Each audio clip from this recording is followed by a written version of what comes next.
What's the chance that there will be a sports version at $350 perhaps in March of next year? Oh, what if these are the sports version and the higher end version, the rumored steel and leather version, are just more expensive than this? You had questions, so many questions about Apple's new $549 AirPods Max.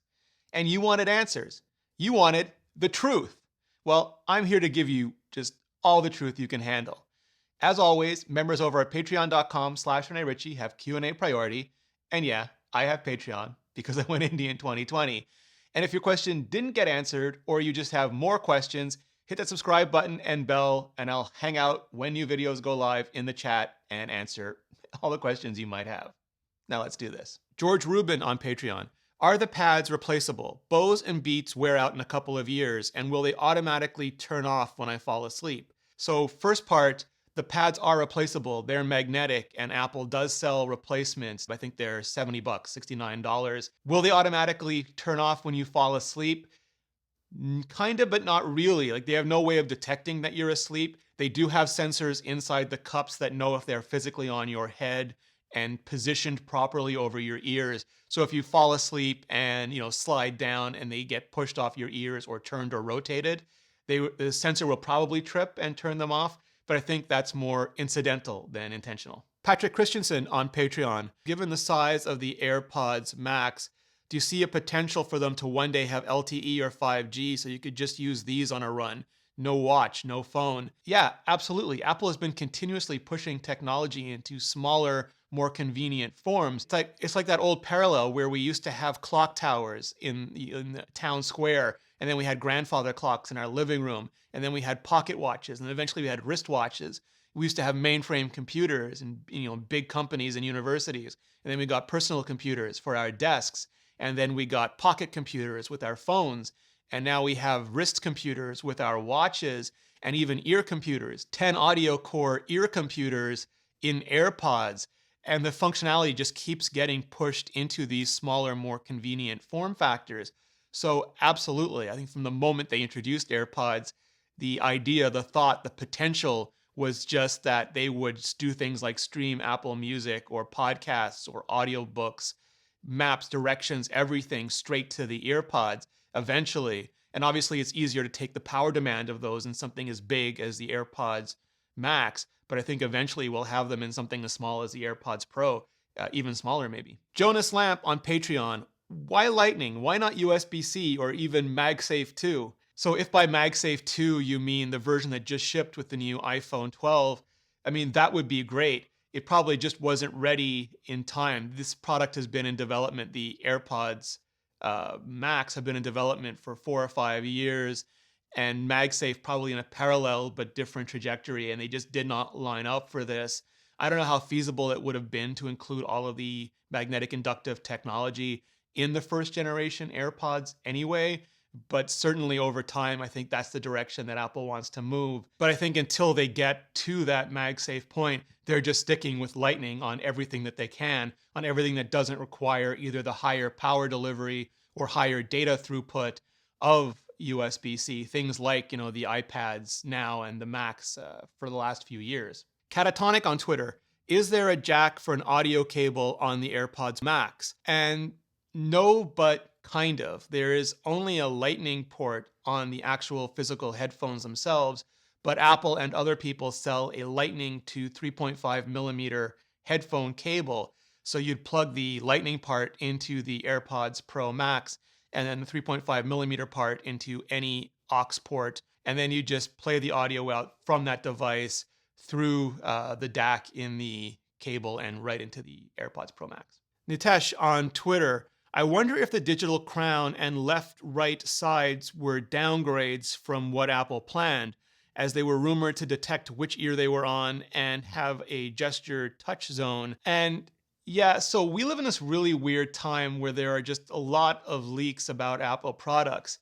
If you go back to like when the iPhone was coming out, there were stories about it, rumors about it for sure, but no one was tracking the development process at all like they're doing it today. Like, can you imagine a world where we kept seeing headline after headline of Apple shelves tablet project goes all in on phone. Apple has competing iPod and OS X phone vying for Steve Jobs' attention. Steve Jobs cancels iPod phone, goes all in on OS X phone.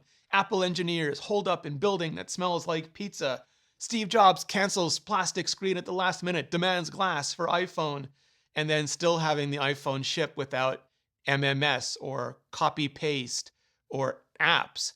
It's just a natural part of the product development cycle. You always have sort of an ideal that you strive towards, but then you have a minimal viable product, or in Apple's case, a minimal delightful product.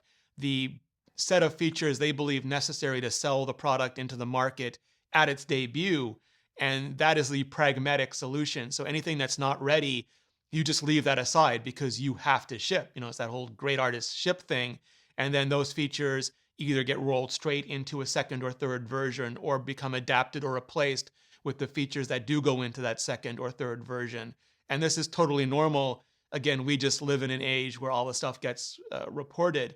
So absolutely, all of those features could have been planned for the AirPods Max, but specifically did not make it into the first version, but are probably, or at least may probably still be planned for AirPods Max writ large. And we could see them in version 2 or version 3 in the future. Alex Meehan on Twitter wants to know, who are these aimed at? And yeah, excellent question. And I think the simple answer, at least from Apple's perspective, is people who have a really high affinity for the Apple brand and Apple technology and want the kind of computational audio experience that really only Apple is delivering right now, which is probably not audiophiles who love their even more expensive but very hardwired headphone experience straight into the vinyl, but people who have enough income to afford a $550 pair of headphones. And again, because they're sold out for 12 weeks already, Apple managed to meet that, at least for the amount of supply they could manufacture for now. And it remains to be seen what the demand is like when they increase supply, whether it really is a hit in spite of the initial reaction, which was very much the case with the original AirPods, or if they're sort of just sustainable levels like the original HomePod was. And then, of course, how that builds out over time, whether Apple does go into even higher end leather and steel versions at the top of the market, or I think, what most of us would want, and that is a less expensive, sportier version, sort of the HomePod Mini or aluminum Apple Watch that just really takes off through the mainstream. Simon on Twitter, the press release and some but not all material on the site seem to suggest that these only work with Apple devices. Is that true? So they only have the full feature set, things like the super easy pairing experience and device propagation on Apple devices, but they are Bluetooth headphones. So you'll be able to pair them like any other set of Bluetooth headphones to Android or Windows or any other device, and even use the basic noise cancellation feature the same way you can with AirPods Pro on any other device. Bob Backlund on Twitter, can I use these while working out without needing to worry about damaging them? And no, you cannot. While the AirPods Pro, the in-ear versions, are rated IPX4, which means very light water and sweat resistance, there is no IP rating at all on the AirPods Pro Max, and Apple has made no suggestion that they have any kind of water or sweat resistance at all either. So you don't want to get them wet, and if you are sweating a lot, you probably want to wipe them down a lot, and otherwise just take really good care of them. Aiden Strovink on Twitter, what would make customers pay the $200 to $300 premium compared to the Beats or the Bose? So stainless steel and aluminum and magnetic cups and the rest of the material and general build quality, all of the sensors, including the motion sensors, and then you have the 8 or 9 microphone array and the 10-core audio processor in the H1, which delivers some extra computational features, including the adaptive EQ and the spatial audio with dynamic head tracking. And whether or not that's worth an extra $200 or $250 for you, you have to decide. Hero on Twitter, is the battery user serviceable? And no, it is not. Apple is prioritizing with all of their audio products the compactness of the device over the serviceability of the device. And in this case, if you want the battery serviced, you have to take it to Apple. I forget what the cost is. I think it's under $100, and they will just take care of that for you. FLDPLN on Twitter. Do the AirPods Max work passively with the Lightning to 3.5 millimeter cable? And no, alas, they do not. They're required to be on. There is just no passive state for them at all, at least not yet. Brian White on Twitter. High-res Apple Music incoming. And I mean, that's the beautiful dream. That's the dream all of us have had since Apple Music was announced, earlier even, but there's just no sign of it yet.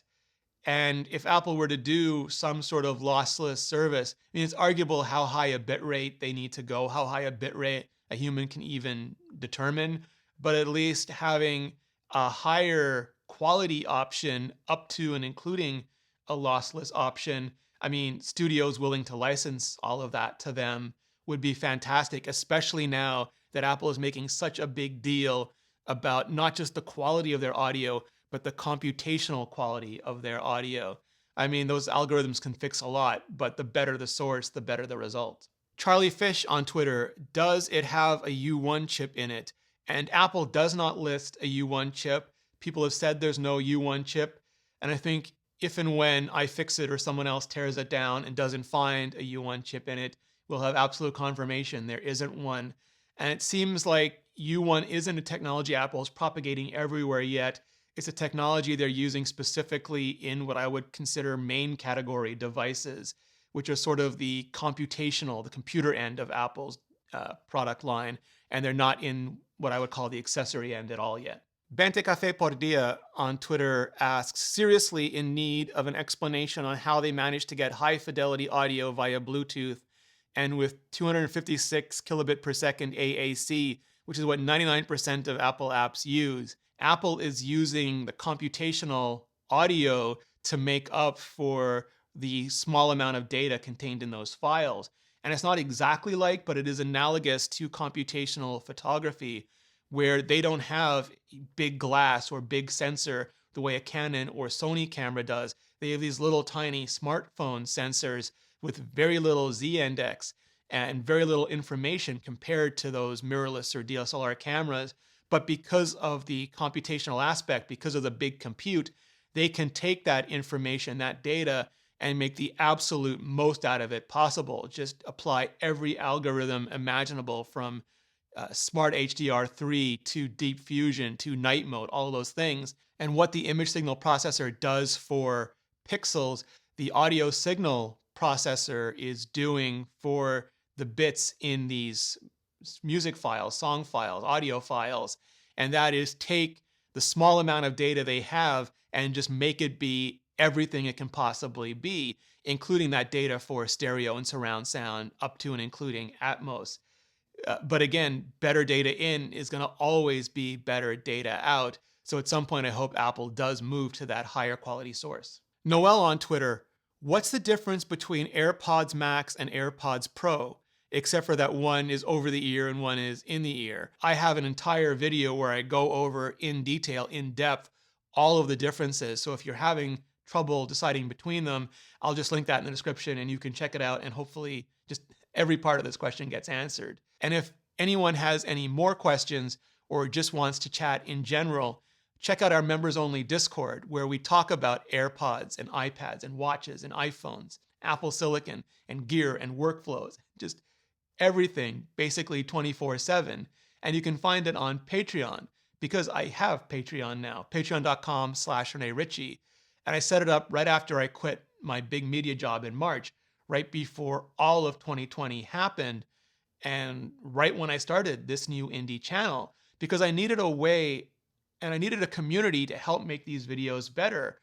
And it's just so great because there's a whole preview section where I share ideas and outlines and questions. And for all of these videos, sometimes before they're even shot, sometimes even early versions of the drafts, or longer versions of interviews when they're available, like with iJustine or Walt Mossberg or Jonathan Morrison or anyone else I talk to in these videos. And there are even ways to get your name in the description of every video, even the credits. So to be more involved in this community and to contribute directly to the creation of these videos and future projects like my podcast, Apple Talk with Georgia Dow, check out patreon.com/ReneRitchie, or just click the link in the description. And clicking that link just really helps out the channel. For a ton more on the AirPods, just all of them, click on the playlist above. I've got videos up on all the new features, reviews, comparisons, and a lot more. Click on that link, and I'll see you in the next video.